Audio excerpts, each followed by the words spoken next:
우리 이스라엘 민족은 모세의 출애굽 사건을 통해서 하나님께 구원받은 백성입니다. 출애굽을 하고 나서 그리고 오늘 말씀이 이렇게 기록되어지고 있는 이 예수님 당시까지 시간이 얼마나 지났냐면은 약 1500년의 시간이 지났습니다. 그들은 시내산에서 율법을 받고 1500년 동안 율법의 지배 아래에서 살았던 것입니다. 그들은 율법을 통하여서 하나님을 점점 알아가게 되었습니다. 율법을 통하여서 경건한 삶을 사는데 아주 유익하게 잘 사용하였습니다. 그런데 시간이 점점 지나면서 그 율법은 곧 하나님 자리를 바꾸게 된 것입니다. 율법이 곧 하나님 그 자체로 바로 바꾸어치게 한 사람들이 바로 이 이스라엘 사람들이었던 것입니다.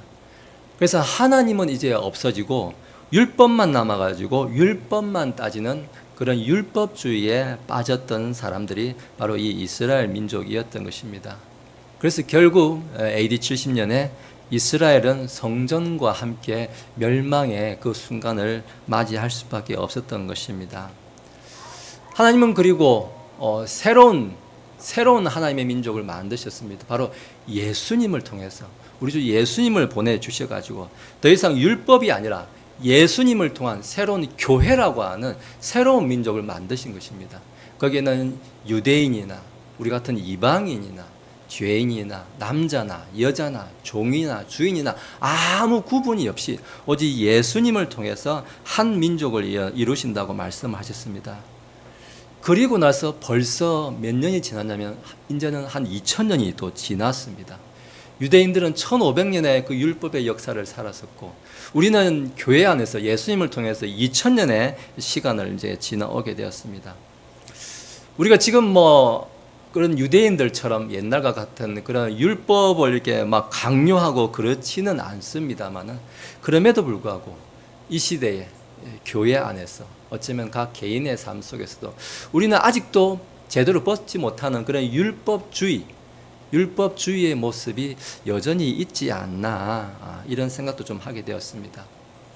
한쪽으로 너무 치우친 사람은 또 율법주의로 빠진 사람도 있지만 또 반대로 너무 또 은혜만 강조하다 보니까 방종에 이르러 가지고 너무 또 자유롭게 또 가려는 또 이런 양극단으로 가려는 그러한 모습들이 요즘 교회 안에도 있지 않나 그런 생각도 좀 같이 해보게 되었습니다.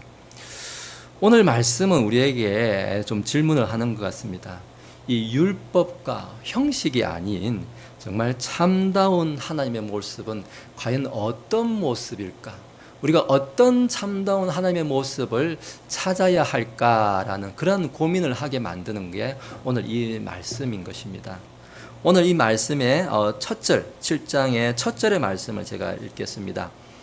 그때 바리새인들과 예루살렘에서 온 서기관들 중에 어떤 자들이 그분께 같이 왔다라고 오늘 말하고 있습니다. 6장 끝에부터 보면은 예수님은 많은 사람들을 게네사렛 지방을 거치면서 많은 병자들을 낫게 해 주었습니다. 많은 사람들에게 소문이 났겠죠. 예수님께 가면 병이 다 낫는데 이런 소문이 듣겠죠.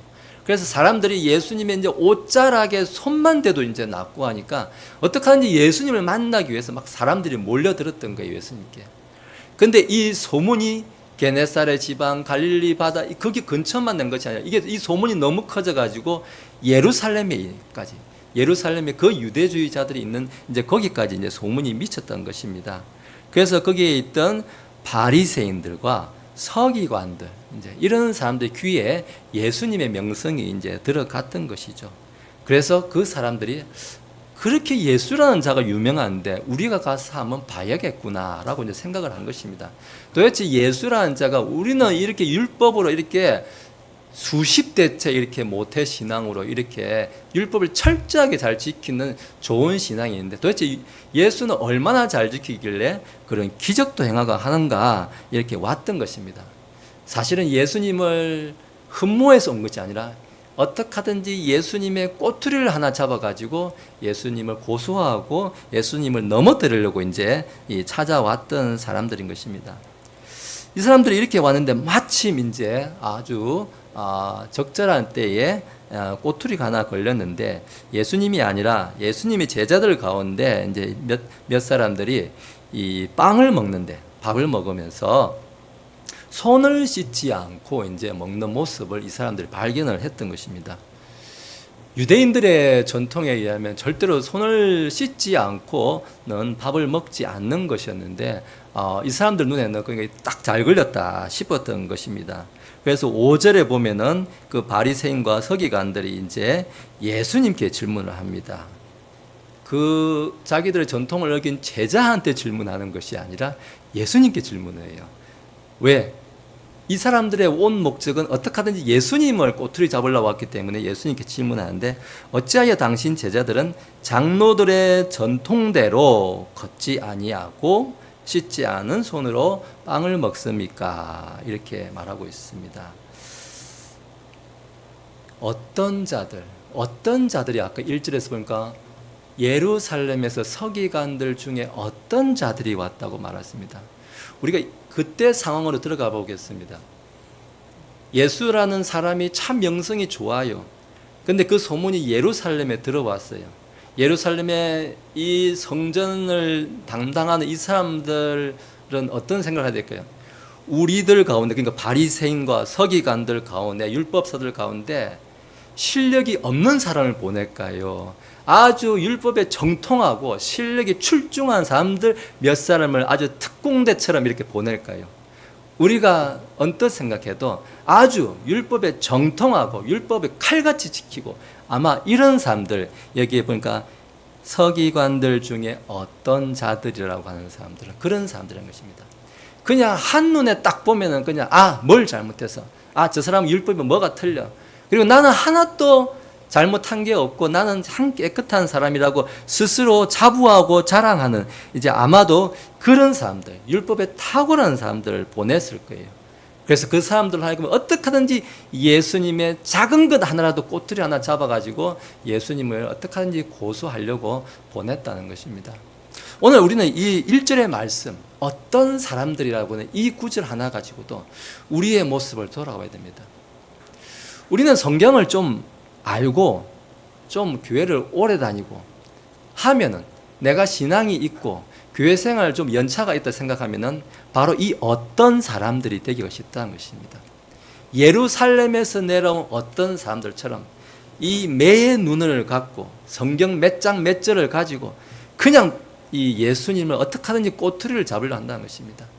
교회 안에서도 교회 밖에서도 어떻게 하든지 꼬투리를 잡아가지고 넘어뜨리고 고소하고 책망하고 비난하고 판단하려고 하는 그러한 모습들이 오늘 우리한테 있지 않나라는 이 부담감을 가지고 오늘 마가는 오늘 이 나머지 말씀들을 우리에게 읽어야 한다라고 말씀해 주고 있는 것입니다.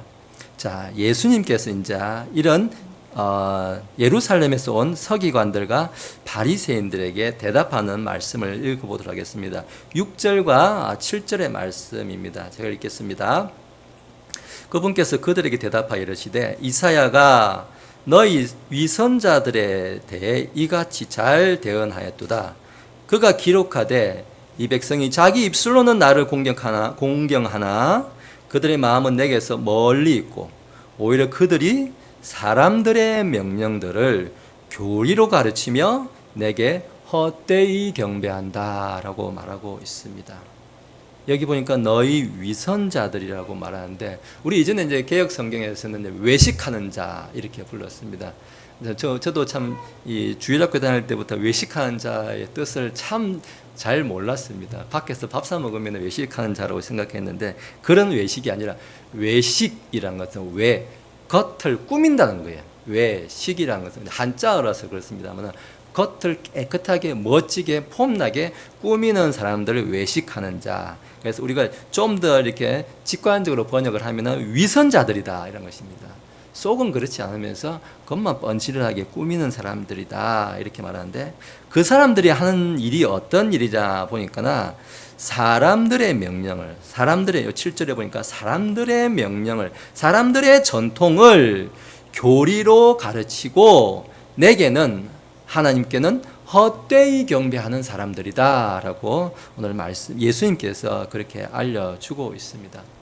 예수님께서 이렇게 말씀하시는 것은 무슨 뜻입니까? 너희 위선자들 이렇게 말하는데, 예수님은 한 번도, 예수님뿐만 아니라 성경 어디에도, 사실상 우리 구약 성경 어디에도 밥을 먹을 때 손을 씻고 밥 먹어야 된다, 그런 구절 원래 없었다는 거예요. 한 번도 하나님은 그런 율법을 준 적이 없는데, 오늘 7절의 말씀들처럼 이 바리새인들이, 사람들이 자기들을 의롭게 보이기 위해서 오늘 이렇게 외식하는 자, 위선자들의 말씀처럼 남들 앞에서, 사람들 앞에서 내가 더 거룩한 척 보이기 위해서 그런 전통을 만들었다는 거예요. 손을 씻고 밥을 먹고 하면은 더 거룩한 사람이고 더 깨끗한 자이고 더 하나님을 잘 믿는 사람이고 신앙 좋은 사람이다라는 전통을 사람들이 가르쳐하고, 그게 마치 성경에 있는 말이냐, 하나님께서 그렇게 가르친 것처럼 이런 이 바리새인들과 서기관들이 지금 그렇게 잘못 가르치고 있다라고 오늘 예수님께서 그렇게 알려주고 있는 것입니다. 오늘 이 예수님께서 하신 말씀은 사실 이사야서에 있는 29장 13절의 말씀을 이제 인용을 한 것입니다. 이사야가 이렇게 이미 예전부터 대언을 했는데, 오늘 너희가 이런 모습을 아직도 가지고 있다라고 말하고 있는 것입니다. 겉으로는 경건한 척하고, 겉으로는 하나님의 말씀을 잘 지키는 척하고 하지만은, 오히려 하나님의 말씀을 사람들이 만들어 놓은 그런 여러 가지 전통들, 자기들이 만들어 놓은 것을 마치 이게 하나님이 주신 교리인 것처럼 그렇게 만들어 가지고 강요하고 지키고 요구하고 하면서, 그렇게 자기들이 시킨 대로 안 하면은 신앙 없다, 믿음 없다, 막 이렇게 책망하고 판단하고 하는 일, 오늘 이런 일들을 바리새인들, 서기관들이 하고 있다라는 것입니다. 그래서 바리새인과 서기관들에게는 어떤 참다운 성경이 말하는 그런 의로움, 이런 게 없다라는 것입니다. 그래서 우리 마태복음 가면요, 마태복음 5장 20절에 보면 그렇게 말하고 있습니다. 예수님께서는 우리 산상수훈을 통해서 내가 너희에게 이르노니 너희 의가 서기관들과 바리새인들의 의보다 더 뛰어나지 아니하면 너희가 결코 하늘의 왕국에 들어가지 못한다. 하늘의 왕국은 하나님의 나라, 하늘 나라, 천국, 이 똑같은 말인 거예요. 마태복음은 유대인들에게 1차적으로 주어졌기 때문에 유대인들이 익숙한 단어, 익숙한 개념을 주기 위해서 하늘의 왕국, 왜 하늘이라고 쓰냐면은 하나님이란 말을 쓰면은 유대인들은 큰일 나는 줄 아는 사람들이에요. 그래서 하나님을 하늘이라는 단어로 바꾼 거예요. 나중에 또 다른 이제 복음서에 가면 이거는 또 하나님 나라로 바뀌는 거예요. 그래서 하늘나라, 하나님 나라, 한자어로 천국, 다 똑같은 말인 거예요. 천국에 들어가지 못한다. 쉽게 말하면 구원받지 못한다는 거예요. 서기관들과 바리새인들보다 우리가 어떻게 더 나아질 수가 있습니까? 그 사람들보다 율법을 더 잘 지켜야 된다, 그런 말일까요?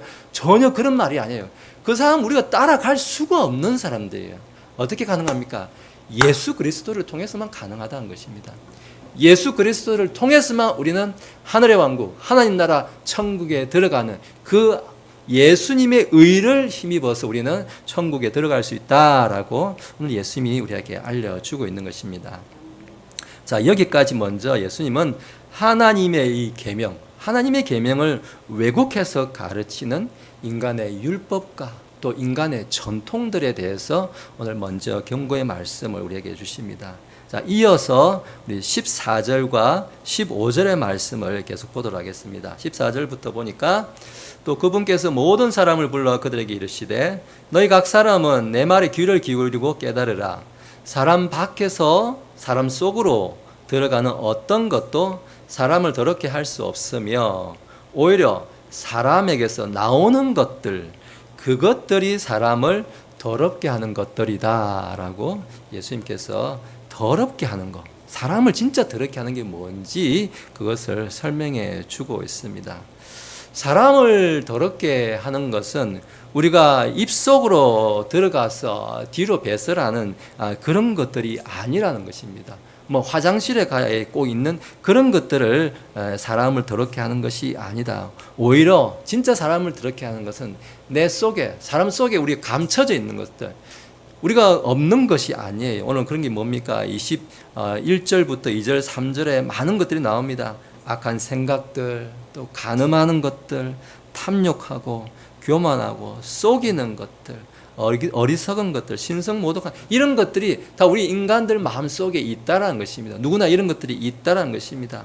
이런 것들이 다 우리를 더럽게 만든다라는 것입니다.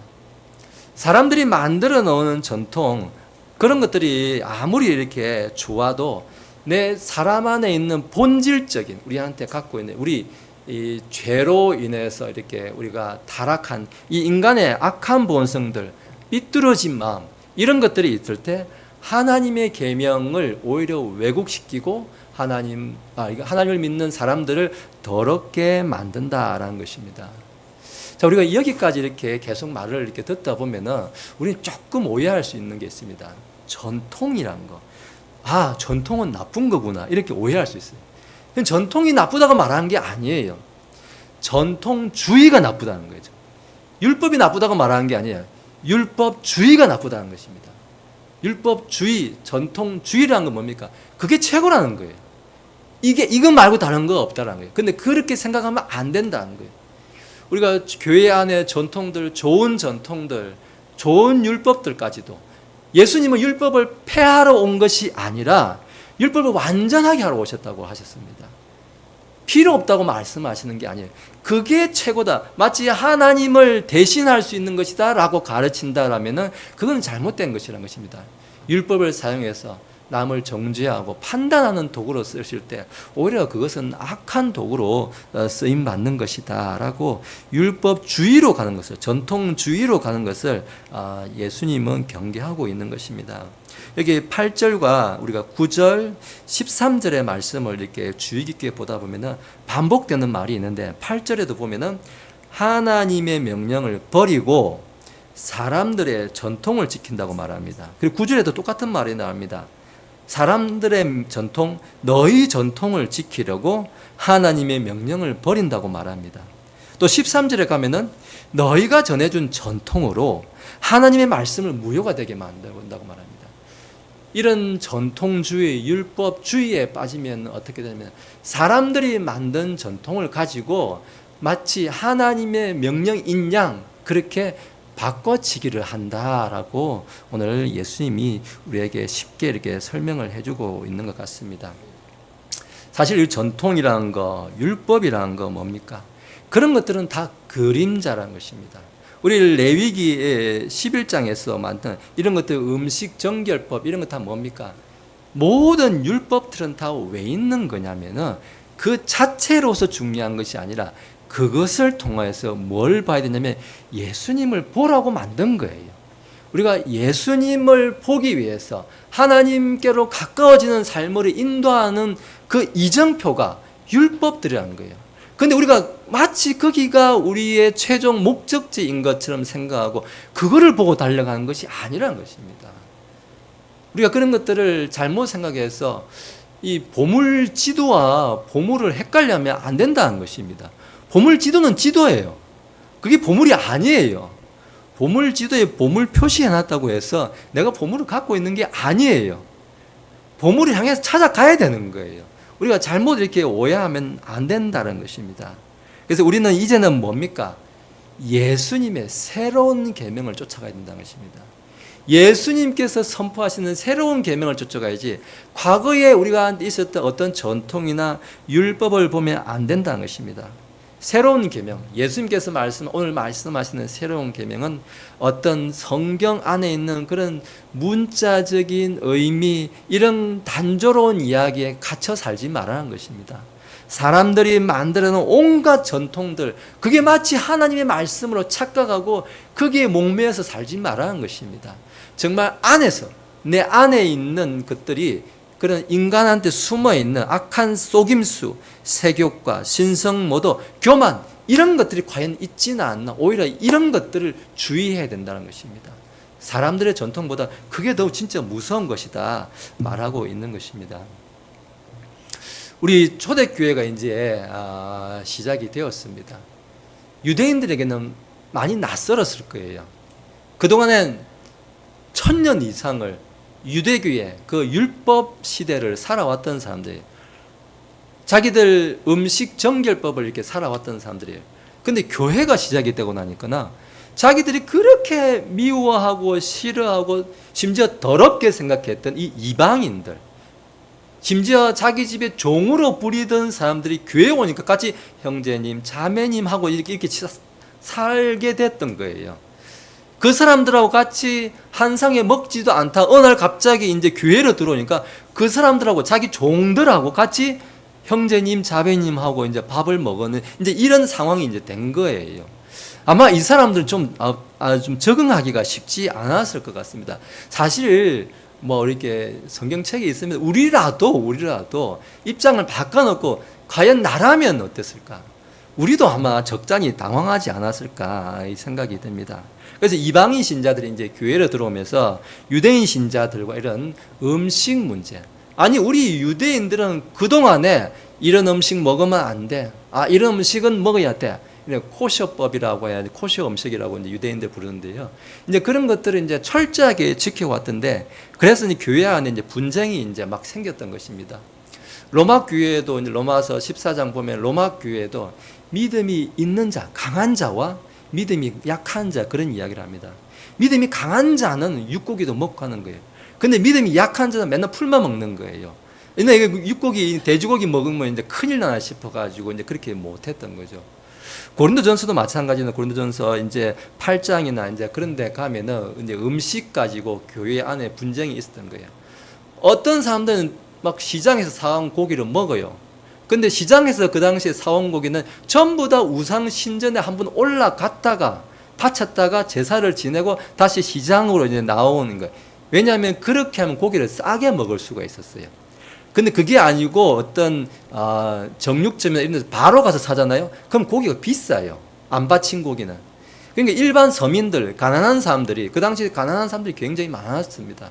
그런 사람들이 이 고기를 먹으려면은 돈 주고, 자기 돈이 많으면 모르겠는데 고기는 먹어야겠고, 그러니까 신전에 바쳐갖고 한번 흘러온 이런 제사상에 올라갔던 거는 싸니까 사 먹을 수 있었던 거예요.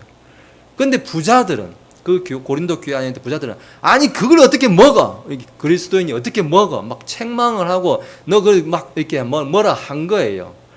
그건 자기도 사실 그거 안 먹고 싶어요. 그렇지만 사정이 어려우니까 어쩔 수 없이 먹는 거예요. 이런 여러 가지 이제 어려움이 있었는데 우리 사도행전 15장 보면 그래서 이제 이방인들이 이제 이 음식 문제 이런 거에 대해서 이게 예루살렘 회의를 통해 가지고 이방인들은 그런 거에 구애받지 않아도 된다라고 하는 이제 야고보 선언이 이제 사도행전 15장에 이제 있게 됩니다. 이렇듯 율법이란 게 뭡니까? 사람이 율법이란 게 내 안에 있으면요, 자꾸 사람을 갈라치게 한다는 거예요. 나는 거룩한 사람, 너는 거룩하지 않은 사람, 나는 진짜 신자, 너는 나이롱 신자, 나는 신앙이 좋은 사람, 너는 신앙이 안 좋은 사람, 이렇게 그 율법이란 것을 가지고 자꾸 자기만 잘났다고 생각하는 그러한 도구로 사용되는 것이 바로 이 율법이다라는 것입니다.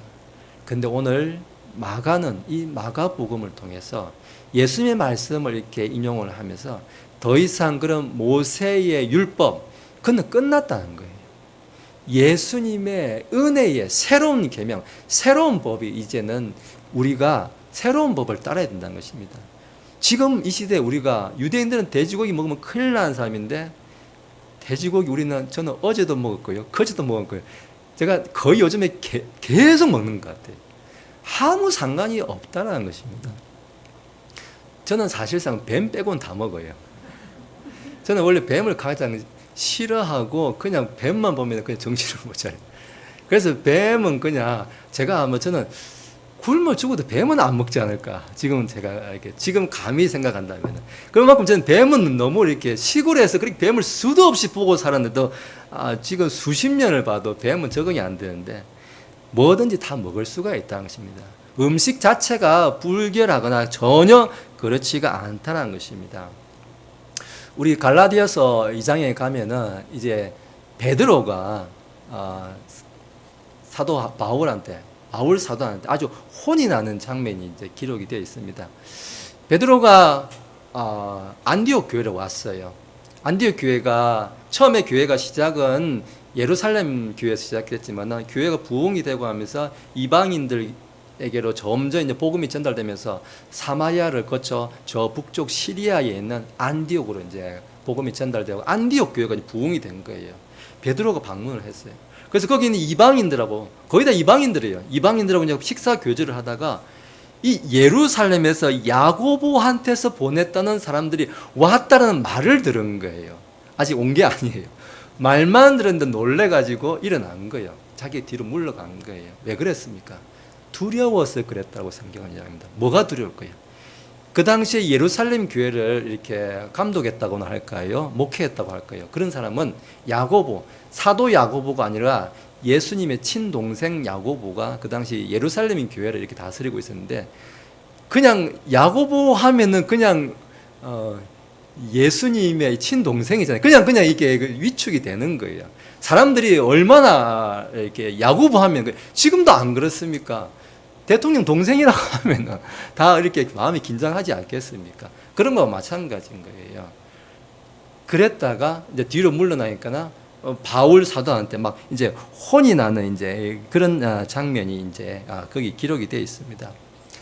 그 당시에 예루살렘 교회가 오늘 마치 이 마가복음 7장에 있는 예루살렘에서 내려온 서기관 바리새인들이 내려온 상황과 사실 비슷한 거예요.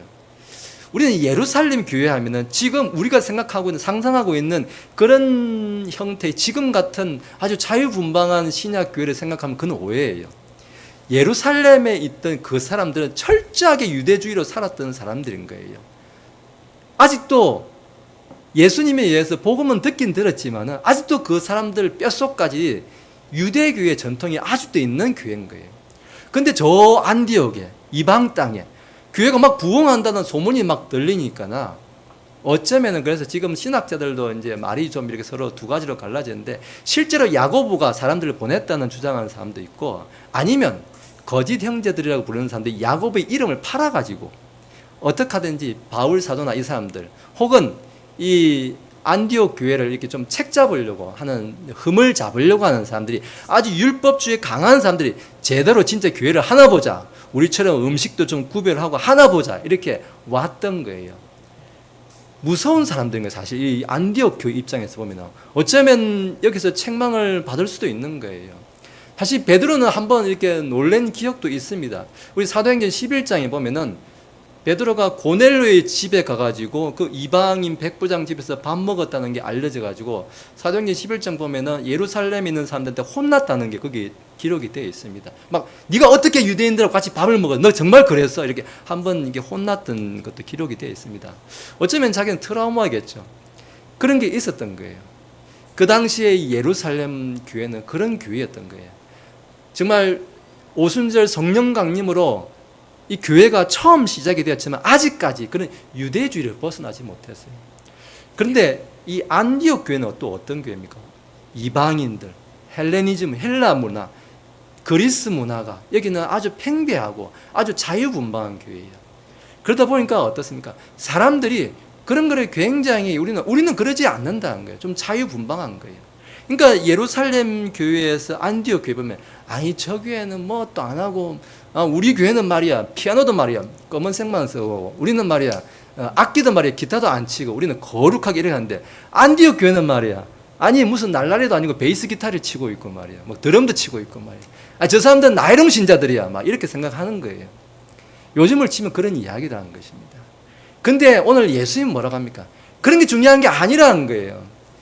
겉에서, 사람 밖에서 사람 안으로 들어가는 그런 것들, 음식 정결법 뭐 이런 거, 그게 하나도 중요한 게 아니라는 것입니다. 내 속에 있는 것들, 내 속에 있는 것들이 마치 그런 것들을 가지고 사람들이 온갖 전통들을 다 만들어 가지고 사람들을 정죄하는, 그게 정말 사람을 더럽게 만들고 교회를 더럽게 만드는 것이다. 오늘 예수님이 오늘 그런 말씀을 하고 있는 것입니다. 이 시대의 교회는 어떤 모습이 좋을까요? 저는 이런 교회가 되면 좋겠습니다. 예루살렘 교회처럼 정말 하나님을 향한 그런 진리에 설려가는 그런 강한 기초에, 그런 강한 기초가 있어야죠. 그렇지만 그런 깊이가 있는 반면에 또 안디옥 교회처럼 이방인들을 품어줄 수 있는 그런 넓이가 같이 있고 깊이가 있고 넓이가 있는 그런 교회, 예루살렘 교회가 마치 안디옥 교회와 같이 연합한 교회, 우리가 그런 교회로 이렇게 이 시대에 하는 것이 정말 예수님께서 기뻐하시는 교회의 모습이 아닐까, 저는 그런 것도 좀 같이 좀 생각해 보게 되었습니다. 우리 하나님께서 오늘 구약의 말씀에도 보면은 이 이스라엘 백성들이 자꾸 우리가 위선의 모습, 그런 겉만 꾸미려고 하는 그런 외식하는 모습, 그런 모습들을 책망하는 말씀이 이렇게 있는데, 우리 아모스라고 하는 성경, 구약 성경에 가면은 그런 내용들이 잘 기록이 되어 있습니다. 아모스 4장 4절에 보면은 이제 이런 말씀이 있습니다. 베들로 가서 범법하고 범법해라라고. 지금 하나님이 말씀하시는 거예요. 베델로 가서 범법하라. 그리고 길갈에서 범법을 크게 하라 이렇게 말하고 범법을 저질러라고 말하고 있습니다. 아침마다 너희 희생물을 가져와라 이렇게 말하고 있고 3년 뒤에 너희 11조를 가져와라 이제 이렇게 말하고 있습니다. 여기 지금 우리가 지금 이게 현재 지금 보고 있는 킹제임스 성경에는 여기 끝에 부분 보면은 3년 뒤에 너희 11조를 가져오라 이제 이런 말이 있는데, 우리 개혁 성경, 개혁 개정이나 개혁 성경에는 3일 뒤에 너희 11조를 가져오라 되어 있습니다. 이제 킹제임스 성경을 이제 번역하신 이 번역하신 분은 이렇게 제가 유튜브에서나 이렇게 들어보면은 킹제임스 성경 하시는 분들 이렇게 주장해요. 뭐라고 주장하냐면은 지금 개혁 성경을 번역한 이 사람들이 이 성도들의 돈을 갈취를 하려고 3일마다 11조를 가져오라고 말하고 있습니다. 얼마나 이 악한 자들입니까? 3년마다 가져오라고 하는 이 하나님의 말씀을 변개를 시켜가지고 3일마다, 신명기 14장에 보면 이 3년마다 가져오라고 성경에 나와 있습니다. 근데 3일마다 사람이 3일마다 11조를 갖다 바치면 도대체 우리 집이 남아나겠습니까? 기둥뿌리가 다 뽑혀나가지, 다 거지가 되지 않겠습니까? 이제 이렇게 설명한 걸 제가 들었습니다. 근데 그것은 성경을 잘 이해를 못하고 있는 말씀입니다. 사본학적으로 히브리어 성경에 보면은, 히브리어 성경 제가 PPT 말씀을 좀 띄워주시겠습니까? 히브리어 성경 보면은 저 3년 뒤에 11조를 가져오라는 저 아모스 4장 4절에 있는 말씀은 그 지구상에 있는 단 한 개의 사본도 그런 성경은 세상에 없다는 것입니다. 오직 영어 킹제임스 성경에만 3년이라고 표시가 되어 있지, 이 지구상에 있는 히브리어 원어로 된 모든 성경은 다 3일로 되어 있다는 것입니다. 저기 제가 좀 적어 왔습니다. 저도 이제 히브리어를 이제 학교를 이제 하도 이제 요즘에 이제 하나도 보니까 좀 헷갈려서 한글로 제가 음을 달아놨습니다. 히브리어는 이렇게 참고로 보면 저기 오른쪽부터 읽어오는 거예요. 이렇게 오른쪽부터 읽어오는 거예요. 근데 한글은 왼쪽에서 읽는 거고요. 보면 리슬로세, 그리고 이쪽에 오면 야밈, 마아쉐르 테켐 이제 이렇게 되어 있는데, 리슬로세는 3이란 뜻이고요. 야밈은 날, 하루 이틀 할 때 그 날을 갖다가 야밈 이렇게 하고, 만약에 3년이 되고 있으면 연도, 이어로 이렇게 하고 싶으면은 샤님 이렇게 적어야 되는 거예요. 샤님. 근데 그렇게 기록된 히브리어 성경은 이 지구상에 단 하나도 없다라는 것입니다. 그리고 마아쉐르 테켐은 10분의 1. 그래서 3일마다 11조를 가져오고 이제 이렇게 번역을 한 것입니다. 근데 우리는 이 말씀을 이제 잘 이해해야 됩니다. 아모스 4장 4절 다시 한번 올려주시면 좋겠습니다. 아모스 아까 4장 4절에 하나님께서 뭐라고 말씀합니까? 베델로 가서 범법을 해라라고 말씀하시죠. 지금 약간 아이러니한 말 같습니다. 죄를 지으라고요? 길갈에 가서 범법을 또 저질러라고요? 더 해라고요? 지금 우리한테 죄를 지으라고 말씀하시는 거예요. 자, 아모스 4장 4절은 뭘 말하냐면은, 하나님께서 이 외형적인, 외식적인, 가식적인 예배만 드리고 막 그걸 하면은 하나님이 좋아한다고, 이런 종교적인 삶에 빠져 있는 이 이스라엘 민족들을 비꼬는 말인 거예요. 너희가 가서 베델로 가서 범법을 더 많이 해라는 것은 뭐냐면은, 원래 베델이라는 것은 어디냐면 이스라엘 민족이 출애굽을 해가지고 가나안 땅을 시딤을 지나고 가나안 땅을 건너면 처음 도착한 곳이 베델이에요. 그게 아니고 길갈이에요. 거기 길갈에서 돌 12개 세우고 막 그런 것들이 기록이 여호수아기에 기록이 되어 있습니다. 베델은 야곱이 자기 형 에서가 무서워서 외삼촌 집에 도망가다가 베델에서 이렇게 단을 세우고 하나님을 만나고 천사가 막 오르락 내리락 하고 있는 그런 장소예요. 원래 아주 거룩한 장소예요. 근데 그런 곳을 나중에 이 북왕국이 갈라지면서 르호보암이 거기에다가 우상숭배 장소를 이제 저기 예루살렘 가서 예배 드리지 말고 우리 북왕국 이스라엘에서 여기서 예배 드리라고 만든 곳이 저 베델하고 길갈에다가 우상 신전을 만든 거예요. 그 금송아지를 거기다 만들어 놓은 거예요. 그래서 너 거기 가서 마음껏 한번 제사 해봐라는 거예요. 제사 지는 것이 하나님 보시기엔 다 범법하는 것이고 죄 짓는 것이다. 여기 3일마다 11조를 가져오라고 하나님이 말씀하신 이유는 뭐냐? 너희가 11조 가져온다고 그렇게 나한테 열심히 가져오는데 3일? 아니 3시간마다 가져와봐라. 내가 받아주나? 이런 말씀하시는 거예요. 너희가 그렇게 11조를 3일마다 갖다 바치고 하는데 내가 그런 거 받는지 한번 가져와봐라. 너희가 그리고 온갖 죄악과 종교에 빠져 있는데 너희가 11조 아니 요즘 말로 하면은 12조 할배를 가져와봐라. 내가 받아주나? 이런 말씀하시는 거예요. 근데 저걸 이걸 번역하신 킹제임스 성경 번역하신 분들은 신명기 14장 보면 11조는 3년마다 바치는 겁니다. 그냥 이 생각에 딱 묶여 있는 거예요. 11조는 무조건 1년 3년입니다. 근데 하나님이 그걸 몰라서가 아니에요. 하나님은 너희가 그렇게 11조 바치는 걸 나한테서 자랑하고 재고 뻐기는데 너희가 3일마다 가져와봐라. 내가 받아주나. 이런 말씀을 하시는 거예요. 책망의 말씀하시는 거지. 하나님이 지금 3일이니 3년이 이걸 헷갈려서가 아니에요. 그래서 이걸 번역하신 분들이 3일인지 3년이 그게 헷갈려서가 아닌 거예요. 물론 킹제임스 성경을 이렇게 번역하신 분들은 11조는 하나님 말씀대로 그 신명기 말씀을 그대로 지켜야지 하는 그런 선한 의도였을 거라고 생각합니다. 그렇지만은 그런 선한 의도가 오늘 이게 마가복음 7장에 있는 것처럼 오히려 그런 것들이 하나님의 말씀을 사람들이 만든 전통을 가지고 하나님의 말씀을 왜곡하는 결과를 만든다는 거예요. 우리는 너무 이렇게 종교적 이렇게 열심히 너무 강해지면은 오히려 그게 약간 꺾여가지고 오히려 말씀을 왜곡하는 쪽으로 갈 수 있다는 것입니다. 이 말씀이 기록이 되시면 그 말씀이 무슨 뜻인지 그리고 그 말씀이 왜 주어지는지 하나님은 이 말씀을 기록할 때 어떤 심정으로 어떤 마음으로 우리가 무엇을 알기를 원하는지 그러한 심정으로 말씀을 읽어야 되는데 그게 아니라 그냥 문자에 갇혀가지고 원어에도 없는 말을 가지고 자기들이 억지로 말을 지어내가지고 자 오늘부터 이 전통을 만들었으니까 우리 이로는 이 말씀을 써 11조는 무조건 3년이야 이렇게 쓰라는 것은 그는 말씀을 오히려 왜곡하고 변경하는 것이라는 것입니다. 이것은 좋은 신앙이 아니라는 것입니다.